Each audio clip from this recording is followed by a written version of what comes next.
Climax fight అసలు interval బాగుంది. Like BJM అయితే తమనన్న ఓజీ నుంచి డ్యూటీ మొదలెట్టాడు, ఈ సినిమాకి అయితే ప్రాణం పెట్టేశాడు.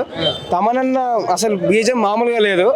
బాలయ్య బాబు అయితే అసలు యాక్టింగ్ ఇంటర్వెల్ వస్తాడు అన్న ముందర, అప్పటి నుంచి మొదలెడతాడు. సనాతన ధర్మం గురించి కూడా చెప్పాడు. అసలు సూపర్, అసలు మస్ట్ వాచ్. అంటే ఫస్ట్ హాఫ్ అంతా లాగ్ ఉంది, చాలా లాగ్ ఉంది.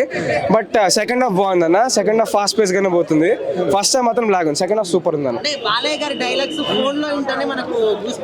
అక్కడ ప్రసాద్ ల స్క్రీన్ అన్న రివర్బ్ తో అసలు వేరే లెవెల్ ఉంది. తమనన్న చెప్తున్నా కదా, కొట్టిండు, మామూలు కొట్టాడు కాదు. డైలాగ్ డెలివరీ సూపర్ ఉంది, మస్ట్ వాచ్, చూసుకోవచ్చు, వన్ టైం వాచ్. అక్కడ అంత ఎక్స్పెక్ట్ చేయను, బట్ మంచి ఫుల్ గా ఉంది సినిమా. మొత్తంలో ఇది నచ్చింది అంటే మీరు ఏది చెప్తారు? ఫైట్లు మాత్రం చాలా బాగా పెట్టాడు. ఎట్లా ఉన్నాయి మరి బాలయ్య గారు? సూపర్ అన్న, అన్ని బాగా ఉన్నది, అన్ని పర్ఫెక్ట్ గా పెట్టాడు. సినిమా అయితే చాలా సూపర్, సెంటిమెంట్ అన్ని బాగా ఉన్నాయి. ఓకే.